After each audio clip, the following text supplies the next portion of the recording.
Nathan, it's good to have you here, brother. Thanks for having me. This is an incredible place. Isn't it really cool? Yeah. It's just, I mean, like everywhere you look, you have these like cultural artifacts. And the museum across the street, it's like jam-packed. Yeah. I mean, you said we're going to go there, right? Yeah, we'll go check it out. Right. After this, we'll go check it out. So we're going to talk about wherever the spirit takes us, Okay. we'll go. But there's a few things I definitely want to get your take on. And the first part would just be what got you into becoming a writer. Okay. That's an easy story because when I started having kids about 22 years ago, I was a reader and I'd take my kids to Barnes & Noble, and of course we had books in the home, we had a library, but I'd go look at new books, and it seems like every book that I saw was wizards or wimps or zombies or vampires, and being a wimpy kid was somehow prized. And I thought, when I was a kid, nobody told me to be wimpy, and I wasn't ever going to be a zombie or vampire in love with another vampire. And I just wondered where the books were that reflected the ethics of hard work and courage and faith and family. And I didn't see those books really being published. So I thought, well, I'll write my own stories for my kids. I'll raise my kids on the classics. We certainly have the Bible, and we have classics that I was going to raise my kids on, but I thought I'll raise them on the values that I was raised with. And so I just kind of rejected a lot of what was being published at the time and said, I'll tell my own stories. And so I picked an age, which was this boy who was 12 to 13 years old, wild or good. And I started telling the stories of my childhood, of farming and ranching and hunting and fishing and camping. The movies and the stories, the John Wayne movies, Jeremiah Johnson, those stories, Old Yeller, Where the Red Fern Grows, and started telling stories like that would produce the kind of kid that wasn't wimpy and wanted to be a wizard, but who was strong and brave and true and tough. And so that's where I started writing Wild or Good. And what I love is that the spirit for writing began even earlier than that, like growing up in a house of books, right? Yeah. So our farm ranch was 30 miles from town. And so about once every 2 weeks, we'd go to town to the library, and my mom would say, you could check out as many books as you could carry. And so we'd walk out of there with a big old stack of books. And so our home was filled with books. We didn't have video games. We had a tiny little television, but I had horses, and I had guns, and I had trees, I had all these things. And so we worked hard all day, and then we had books to read. And so I saw my dad reading, and so that influenced me certainly to think this book is really important. We went to church, and our group, the Church of Christ, took the Bible real seriously. Yeah. And so when we had Bible study twice on Sunday and once on Wednesday night, and I mean, we looked at the book and we were real serious about what the Bible said. Sometimes maybe that's not so great, but it did teach me that what's happening in books is really important, and so it put that in me. I spent probably 15 years reading every single book I could, and read the best of the best, Ulysses, like all of the big books. And it wasn't until I really started diving into the Bible that I encountered a living book. Yeah. It's a book that when you pick it up and you're reading, there's a spirit that moves through the room. Absolutely, yeah. It changes you when you read it. It improves you. Mm-hmm. And I know you can find little pieces of that in how-to books and all that. But I was really glad to hear you say that. And what's cool is you can see the influence of the Bible on your work without it being right in the front and preaching. Yeah. Well, anybody that looks at the Bible, the history of the Bible, my bachelor's degree is in Bible. I've got a minor in Greek. So I've taken the Bible really serious on that level.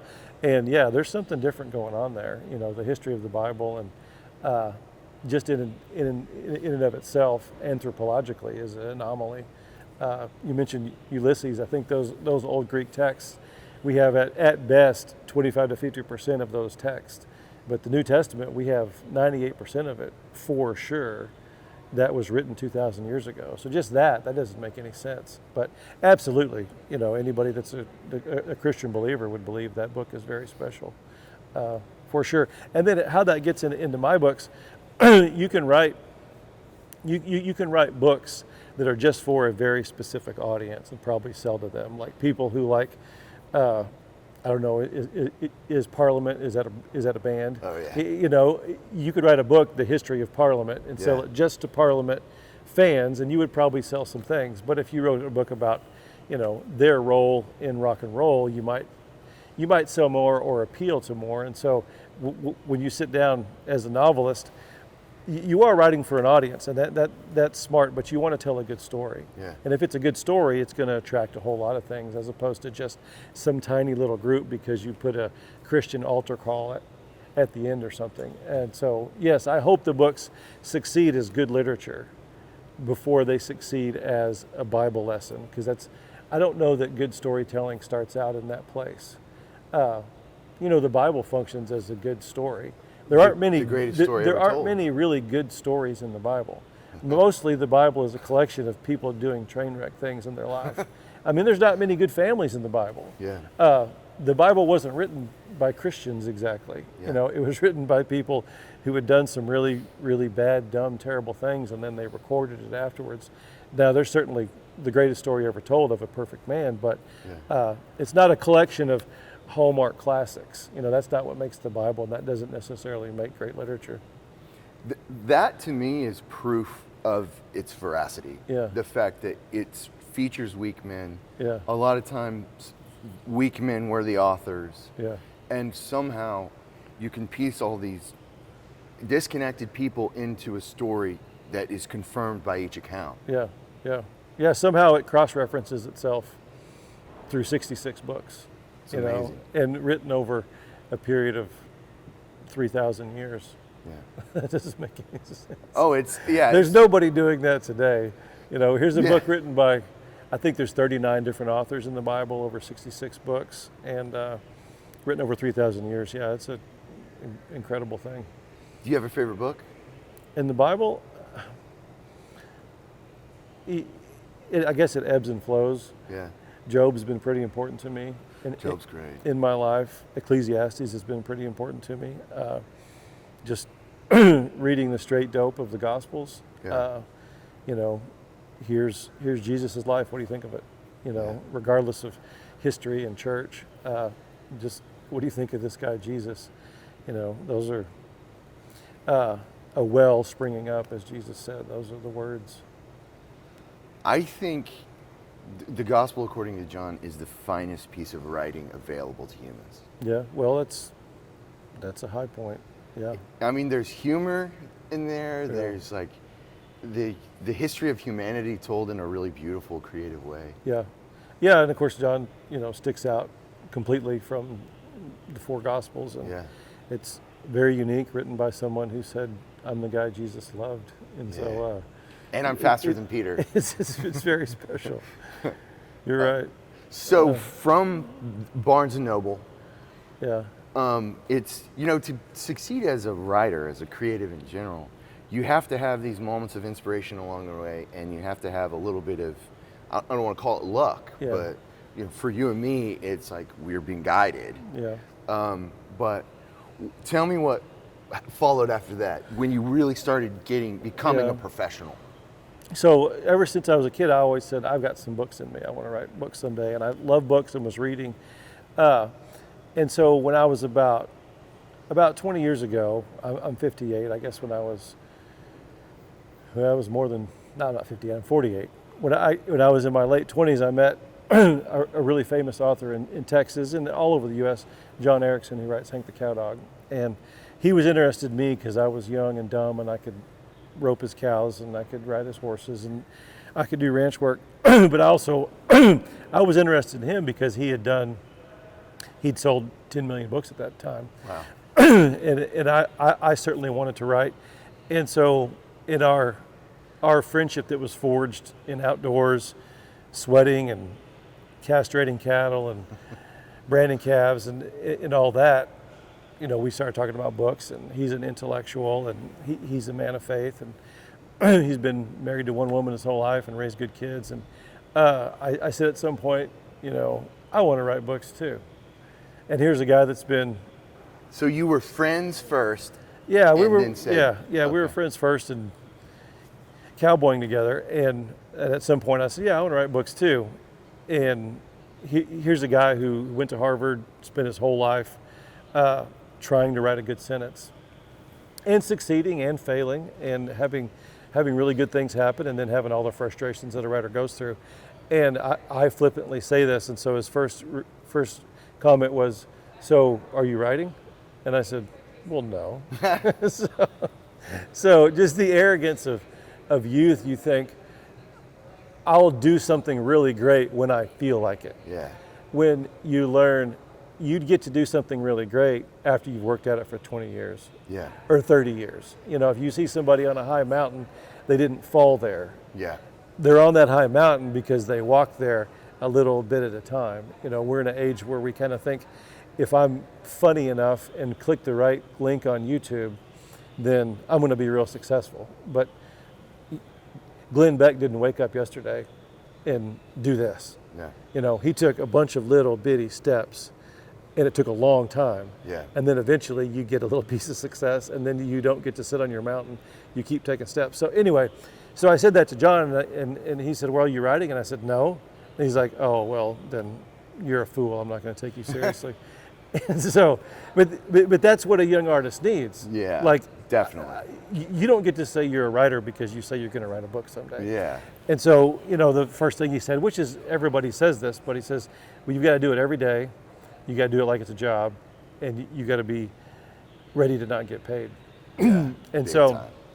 I started doing that. I started writing every day and wasn't worried about getting paid, and begin practicing the craft. Yeah. Like a musician would practice the craft, or a videographer would practice the craft, or somebody that makes jeans. You have to practice the craft for for many, many, many years, and then maybe you get to be good at it.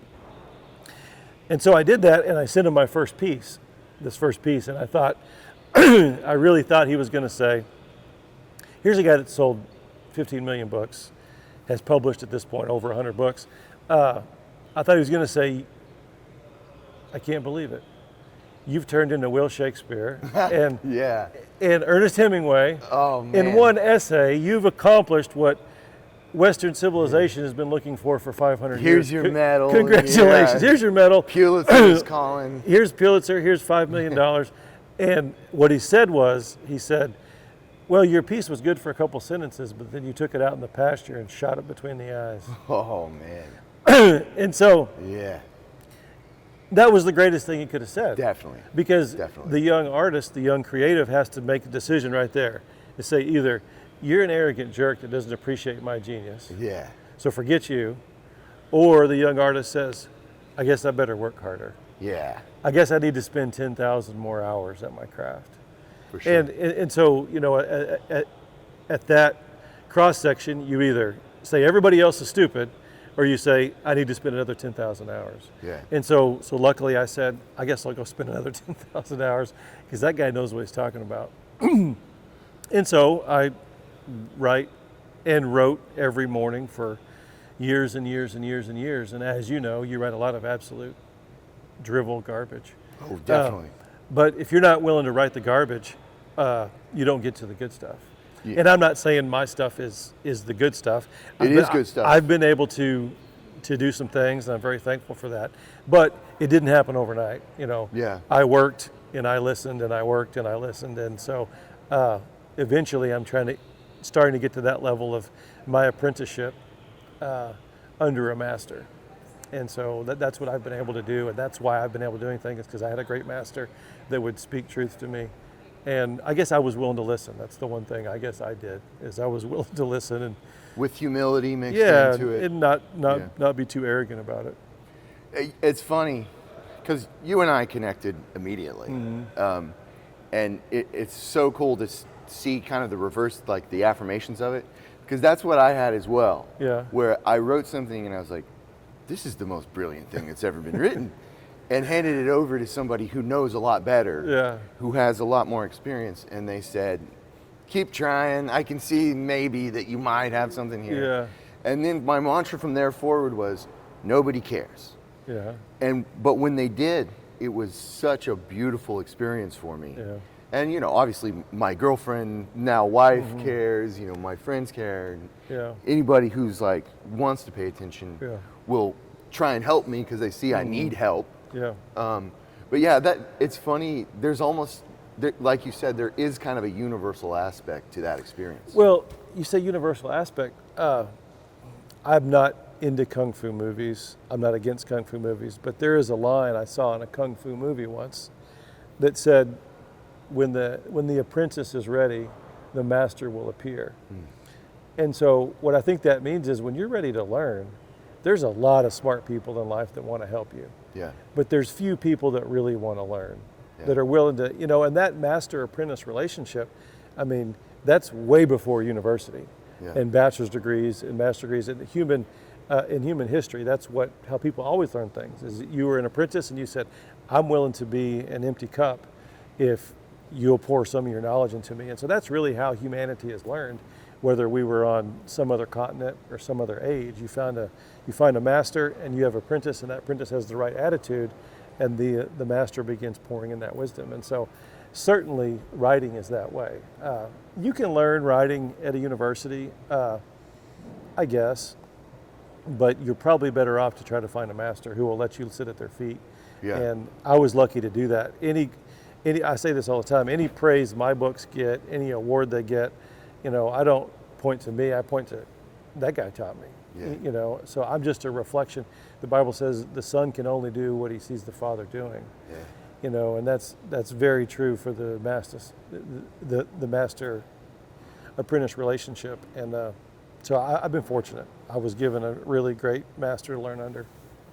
And there's also the element of, and it exists between colleagues as well, people, honing the same craft. Yeah. Iron sharpens iron. That's exactly right. You find those people Yeah. who are in the same frame of mind, and there's the moral aspect Yeah. to it too. Yeah. The people, and I want to say, I picked up Heartwood Mountain. Yeah. That was the first one I picked up, which won a Wrangler Yeah. for 2024. But it's the 8th book in the series. Yeah. Fantastic read. I mean, it's going through it. There are moments of poetry, Well, but not at the cost of it feels like a river. Yeah. As you're reading, it propels you forward, but there are all these like beautiful flourishes along the way, and without being these Joyce did page-long Yeah. sentences that didn't have any punctuation.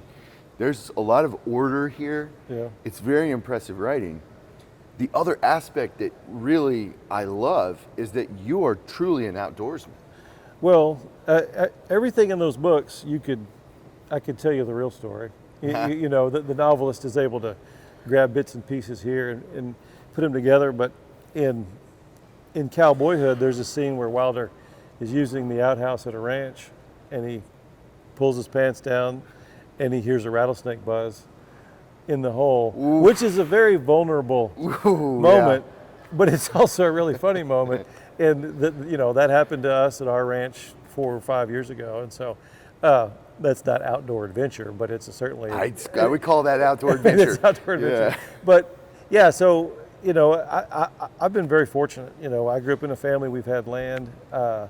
We grew up with horses and cattle and fishing and hunting, and so when you do stuff like that, pretty interesting things happen. And so, and I've been able to raise children. So Jack is a little bit of a test dummy.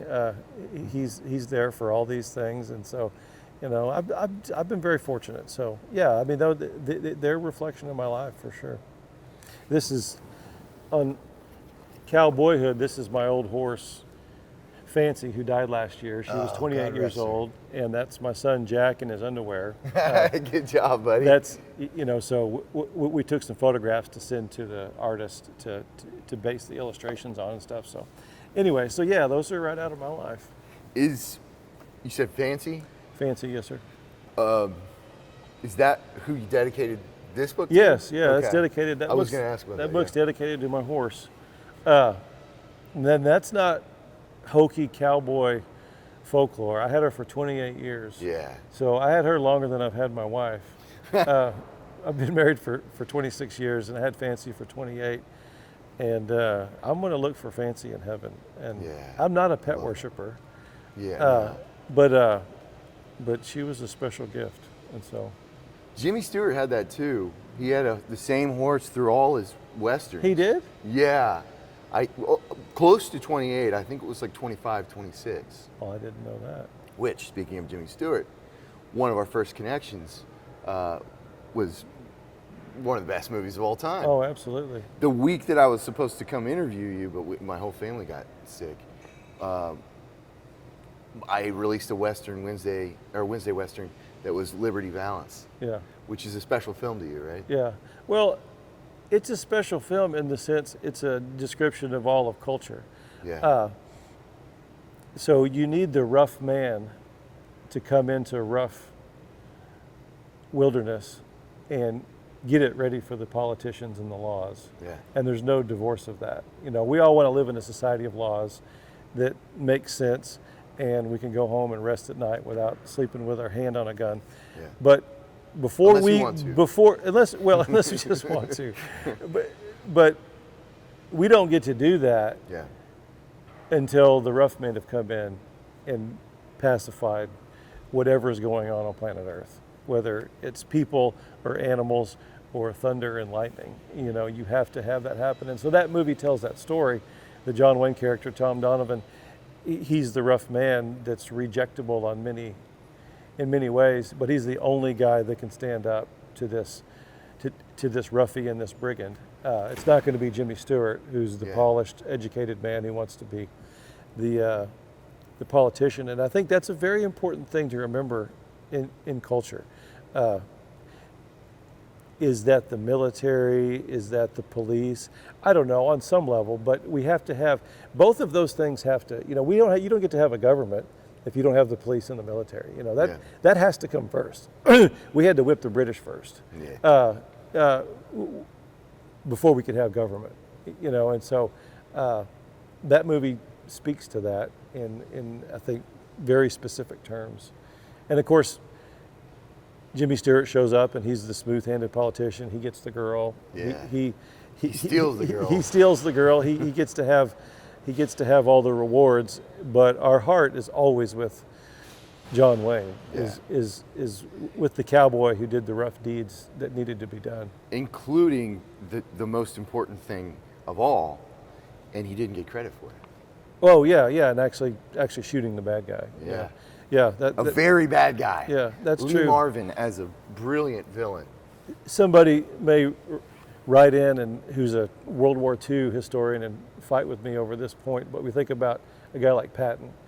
Yeah. We had to have Patton to clear out Europe. We had to have a general.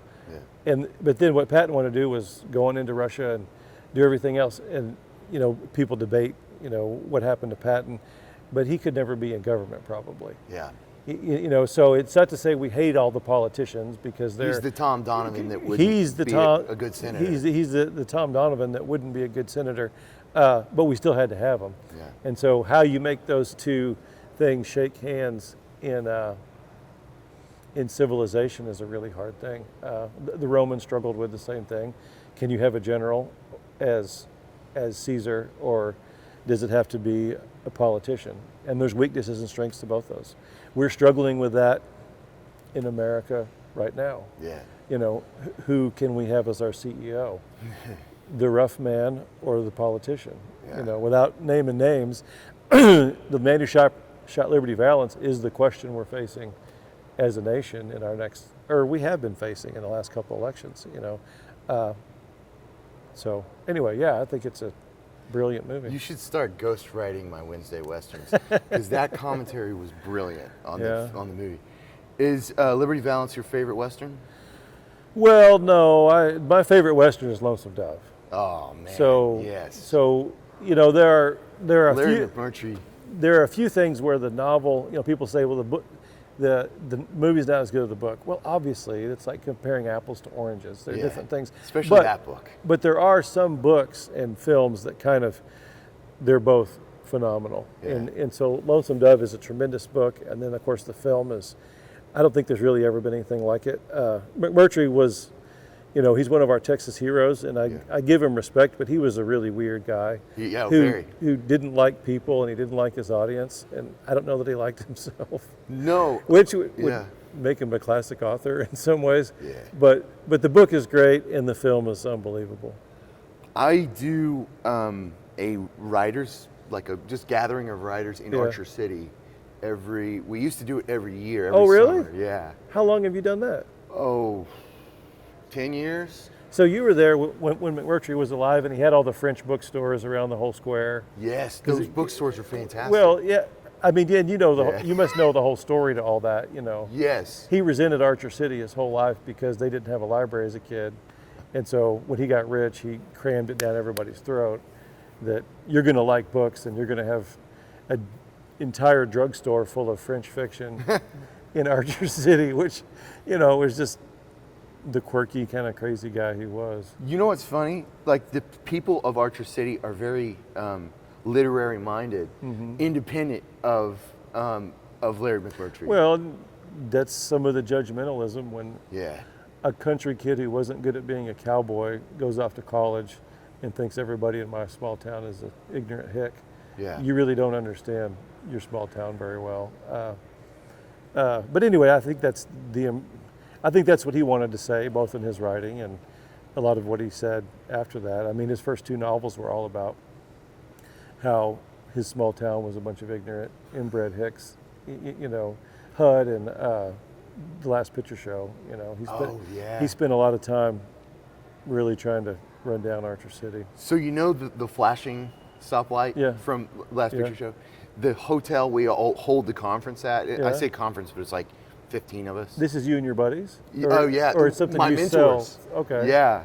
Wow. Some really, they all knew Larry McMurry. And this is the same as you. I was lucky to kind of stumble into this. Interesting. And for me, it was North Texas. For you, it was West Texas. Yeah. But yeah, the hotel that we all stay in is directly next to that flashing light. Yeah.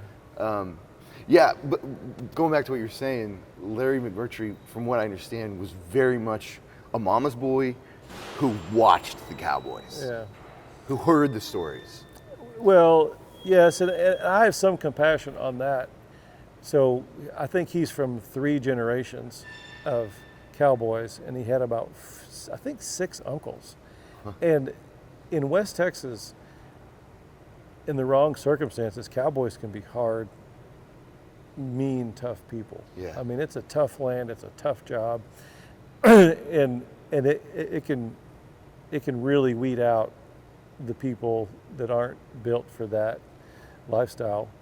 And I think he felt the brunt of that, and it became the intellectual, which is good. I mean, he knew that he was an in member of that group that then just wanted to write about it. And so, when he wrote Lonesome Dove, his goal was to demythologize the West. Huh. He wanted to make fun of the cowboy. He wanted to say I didn't know that. Well, he said that. Yeah, he said that many times. It was to demythologize. It was to tear down John Wayne and Jimmy Stewart. That was the whole point. I mean, he had these 2 old Rangers, one that had a baby with a prostitute, but then he would never fess up to it. I mean, that's the driving novel of the story, and then one who loved prostitutes. And so he was wanting to make fun of these guys, but unfortunately, what's so interesting about that is the source material was greater than his agenda, because all Lonesome Dove, the book and the film did, was made people love cowboys more. Yeah. And that frustrated McMurry. He wrote about it several times, that he didn't, even though he won a Pulitzer, and that book made him forever famous, that it didn't accomplish what he wanted it to do, which I think is kind of beautiful. That the story of the West and the cowboy is that grand that even when a really smart guy tries to tear it down, it still wins. I love that, because in your writing, it elicits the same feelings that I get from McMurtry's fiction of like, it's very colorful, it's in motion constantly. You have these vibrant characters with really complex backstories, but there isn't that sort of, there's none of that messaging or I don't want to say doctrine, but or like, it's not in your face pushing an idea or a theory. Yeah. Just tell the story. Yeah. If you can do that, man, it's hard. Especially when you're a young writer. You think, what's most important about this is I get a good message across. No, it's not. You need to tell a good story. Yeah. It needs to succeed as a story first. And so that's something that John taught me over and over again is, if it succeeds as a story, as a piece of art, then maybe it might have a message. But it has to be art first. And so just make it art and let that be good enough. And man, that is a hard thing to beat into your brain. Yeah, that's a tough one. You know, last night you said you like poetry, to write poetry. It's so easy to make your poetry all about style. Yeah. Like, I'm going to have this style, I'm going to be really obtuse. Well, you have to communicate something first. Yeah. That's the first job, communicate something.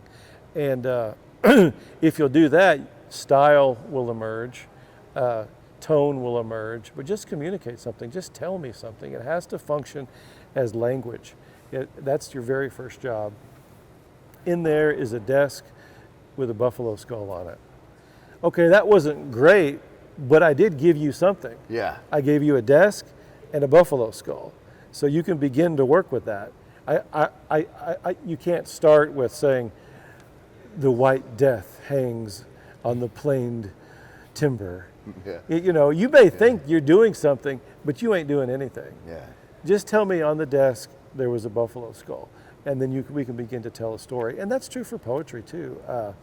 But it takes a long time to learn that. Yeah. Because maybe literary professors teach you all these really flashy pieces of style, and you get wowed by them when you're young. If you're a writerly person like yourself, and you're chewing up the James Joyce, as you mentioned, or the Ernest Hemingway, or the Emily Dickinson, and all you get dominated by those flashy little stylistic things, as opposed to just tell the story, and the uniqueness of Kevin Ryan will bubble up eventually. But worry about that last. And what's fascinating about Hemingway and Joyce is that if you parse it out a little bit more, that's what they're doing. That's all they're just doing. Telling the story. Yeah, they're being as honest as they possibly can, and over thousands and thousands and thousands of words, those unique little God-given individualities do bubble up in nuance and subtlety. But they're very nuanced in subtlety because they're not doing it on purpose. And yeah, if a writer can get that, if you can let your voice develop organically to the point where it's unique and distinct, well, I mean, you've at least passed the first gate. Yeah, and it's a tricky gate to pass. It's tricky. It's all of these things, each stage. Yeah. And there was a point when I thought, eventually I'll hit a stride that can't be stopped, and I will be a writer, and my growth will. But no, it's like a constant conversion to becoming better and failing and trying things, and they just don't work, or they don't look good or feel good. And the lucky thing, if you get to be around somebody, and I'm just assuming, like Glenn or like John Erickson, those people aren't people that did one good thing and then they went and sat in their hill. Yeah. Because that don't work for anybody. Nobody gets to do that. You know, you may get to the top of one mountain, but the people that are going to stay there are the people that get up and work every day. Yeah. And I'm assuming Glenn gets up and works hard every day. I know John Erickson gets up and works hard every single day, and he's looking to be better and looking to be better. And and you figure that out at one point. You don't just get to achieve something and go sit on your mountain. You know, you would climb that mountain, and then, well, there's another mountain. Yeah, that one's bigger. I got to go climb that one too.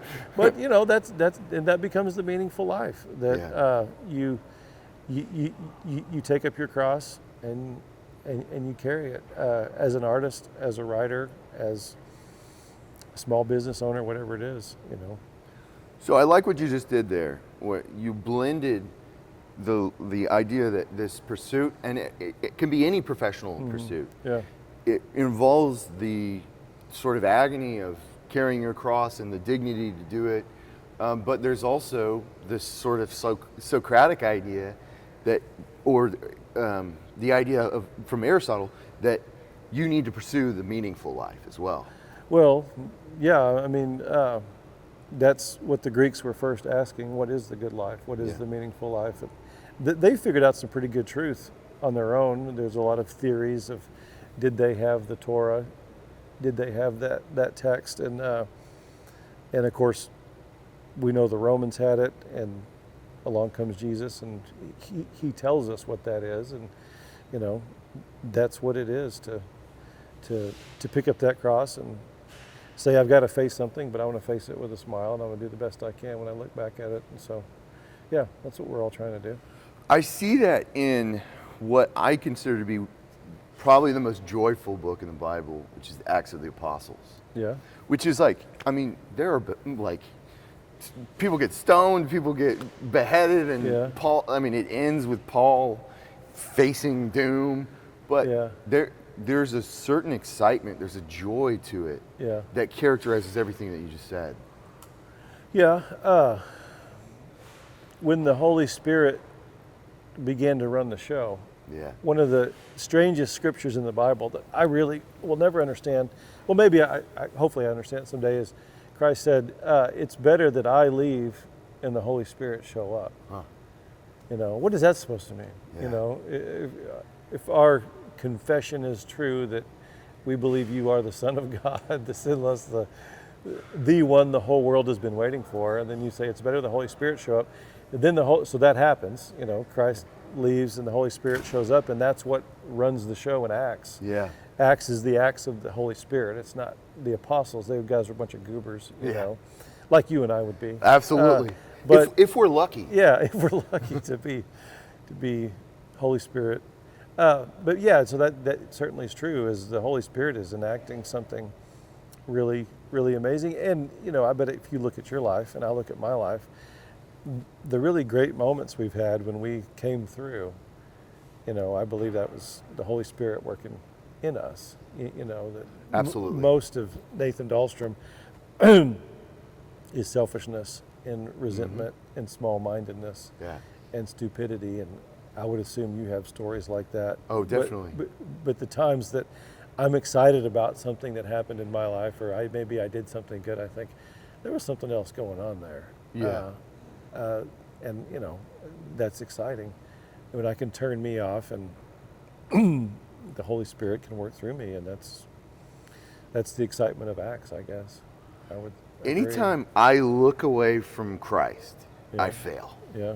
I'm most myself when I'm in prayer, when I'm at church, and when I'm writing something that it's like, whoa, this isn't good because I've read this, that, and that. Yeah. This is good because, I'm lucky enough to experience the movement of a Holy Spirit. And maybe you've realized God gives us all gifts and talents. Yes. One of the things He gave you was writing, or to be an intellectual, and so when you get to express that, you're expressing God's pleasure, and His blessing. I love that. That's cool.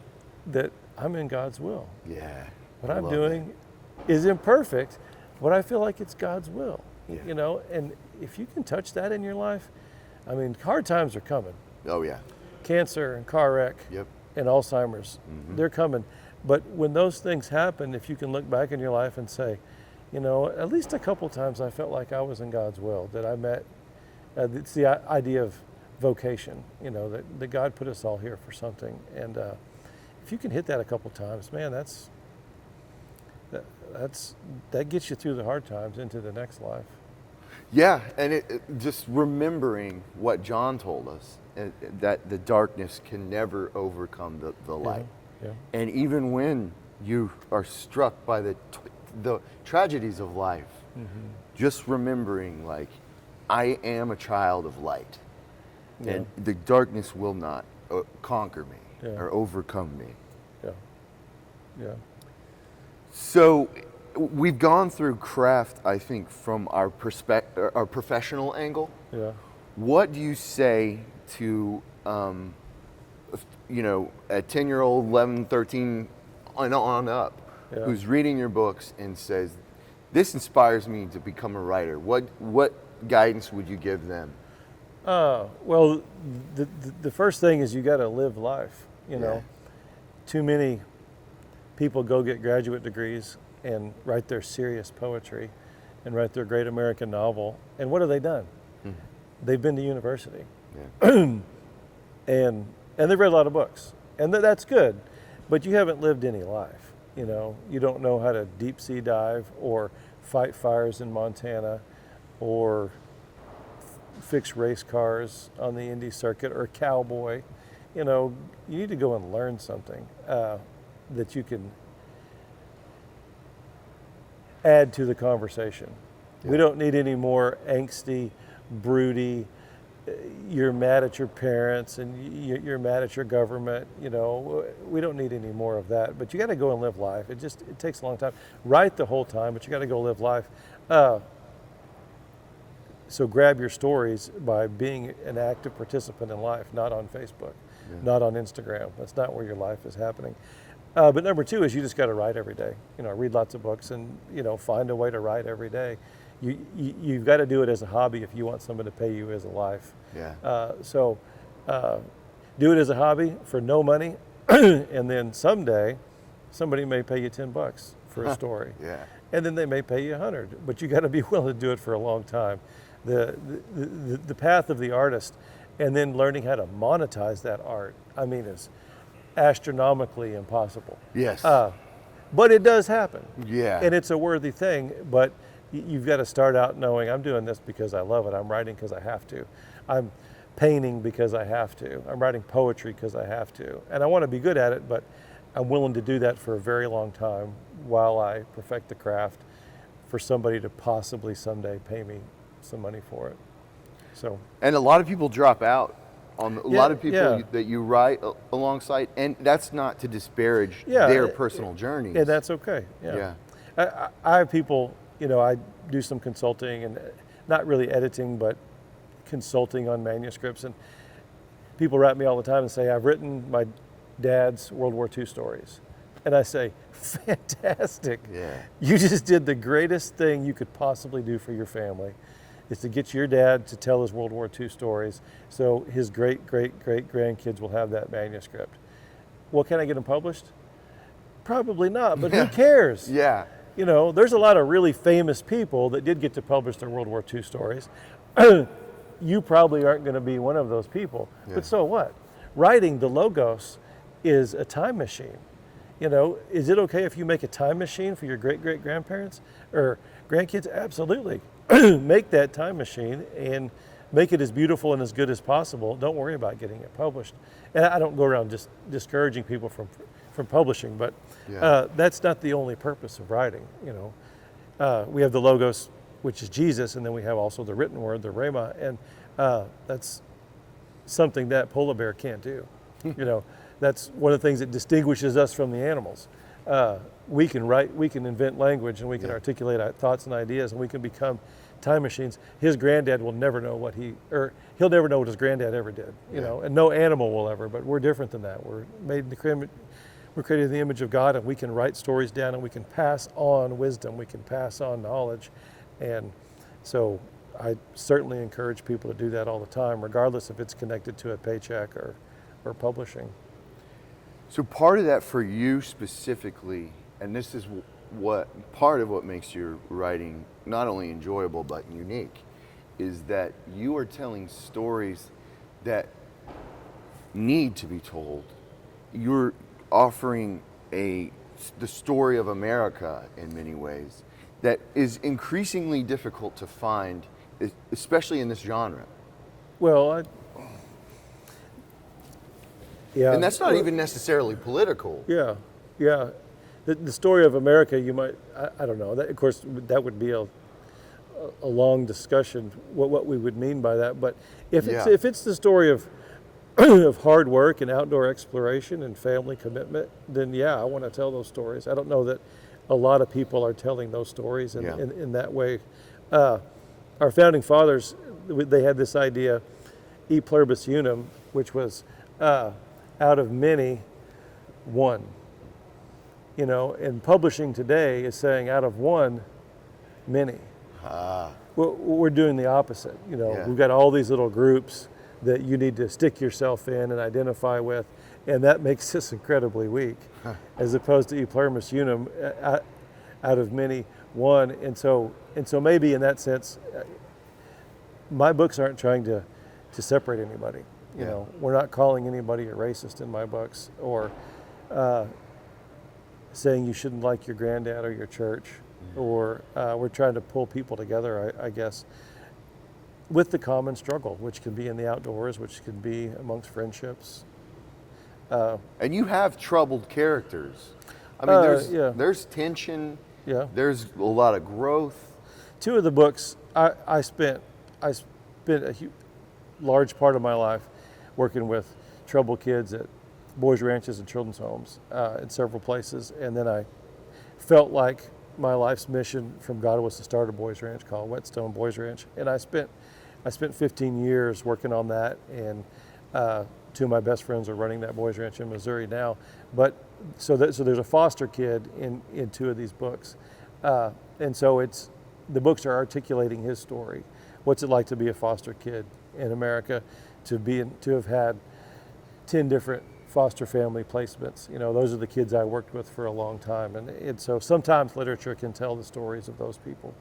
And so his name is Corn Dog, and he's a fun story. He's a kid I've known, and 10 different kids over the years, but it articulates what his life has been like, and he meshes up with my character Wilder Good.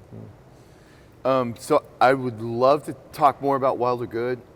First, I'd like to talk about everything that you just captured there in relation to your work. Is there a model for masculinity or model for boyhood? Is that something that even factors into what you're doing? A model, well, I think we need models for masculinity and boyhood for sure. Yeah. We probably get in trouble when we start thinking it in specific terms. Yeah. Meaning what it looks like on the outside. It looked like one thing on the outside for me, and that was outdoors and horses and cows, but that's not something that's available to most of the world.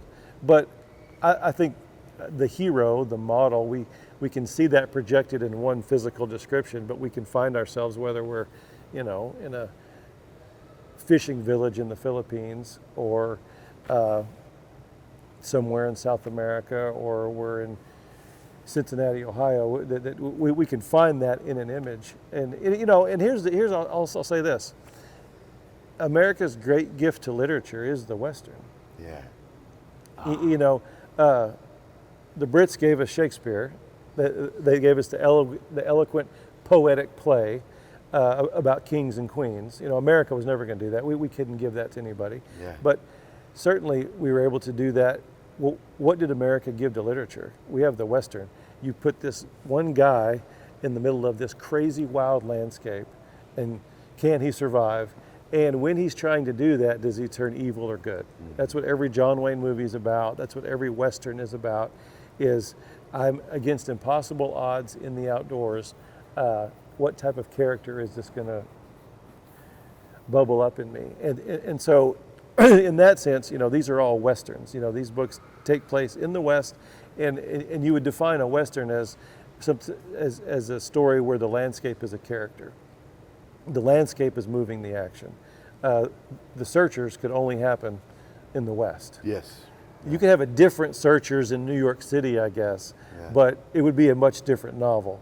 And so the gift of the Western, it is that, and I hopefully the boys in the books, their ideal character is being forged because they are against big odds, against horses and cattle in wide open spaces. I love this, the imagery that you just set up there about it can take place in Cincinnati, it can happen in a fishing village in the Philippines.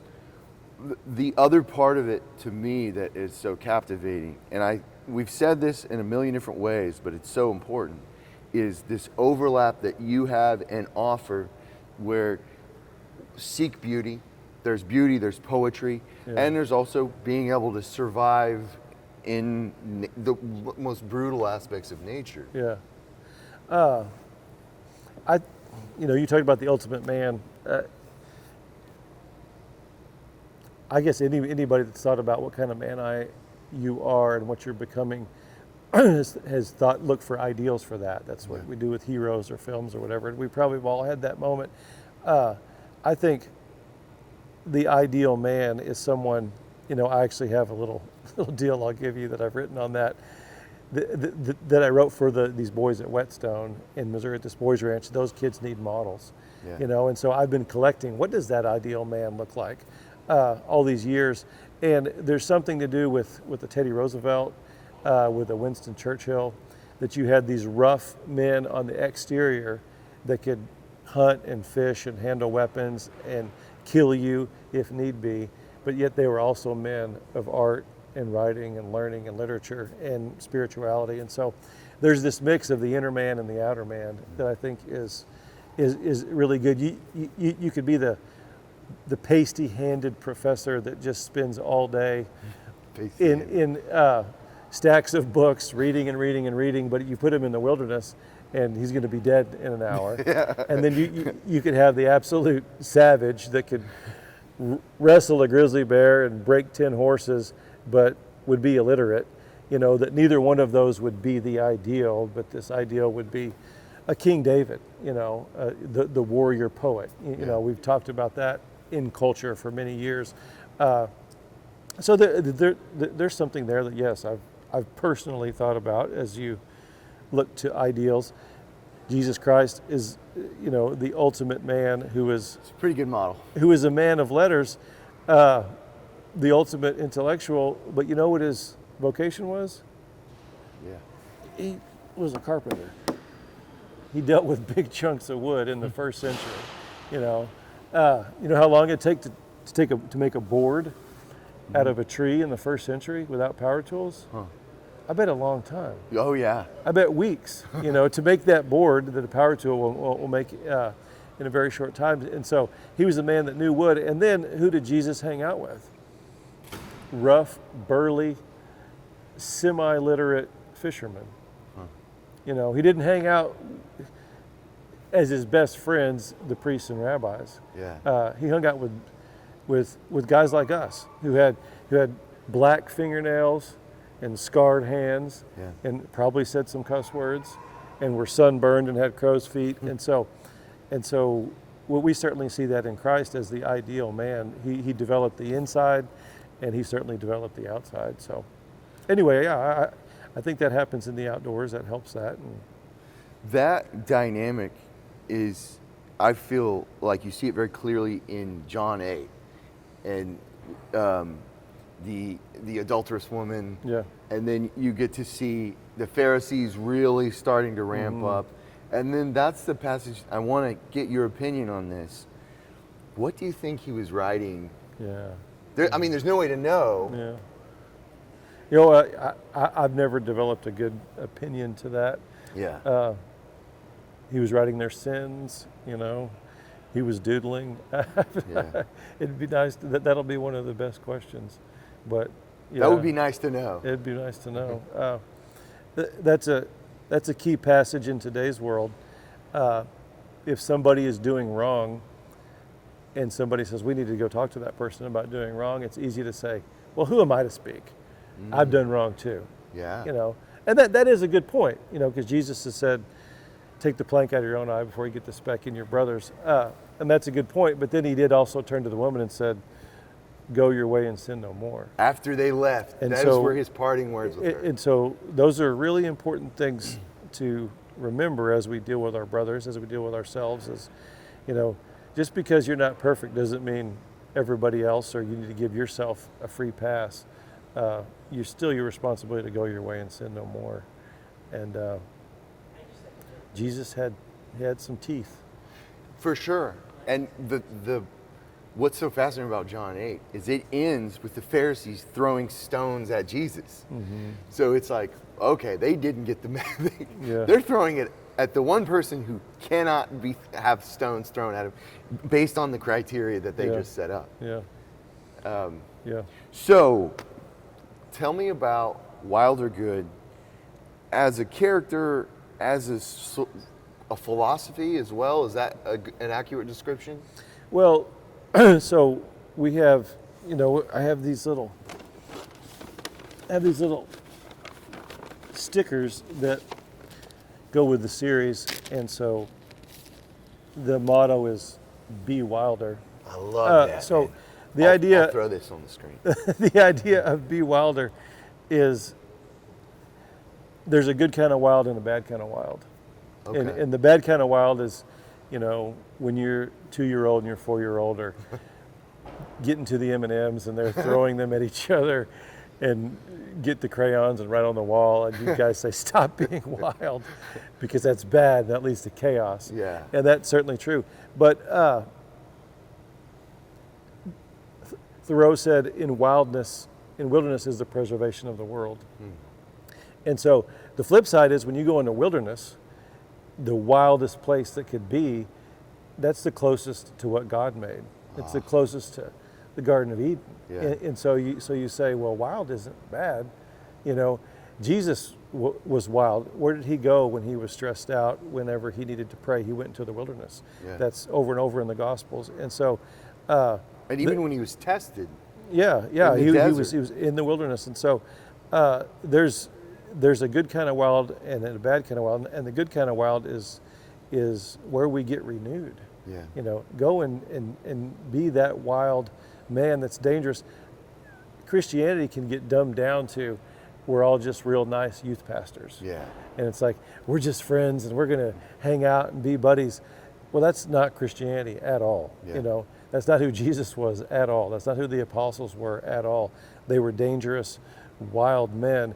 They were also always good. Yeah. Well, they were shooting for goodness, not evil, not chaos. And so in that idea of wild or good is really that perfect man idea that is a description of Jesus as I conceived it, is he was goodness, but he was a wild goodness. And so I guess that's what I'm shooting for. I think, that would be my model for manhood, is something that is good, but it's also is wild in the sense of how God created this planet, and how I think he created us not to be milquetoast nice guys, Yeah. but to be people that were good, but there's a time for roughness in our speech, in our actions. Certainly Jesus personified that.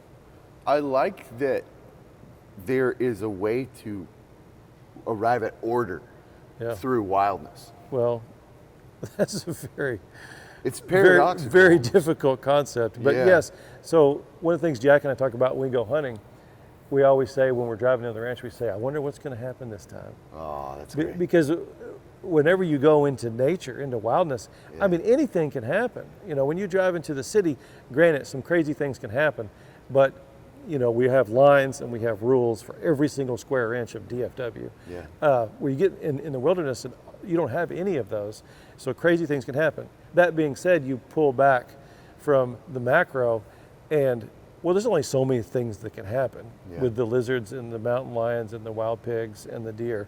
And so there's certainly an order to nature.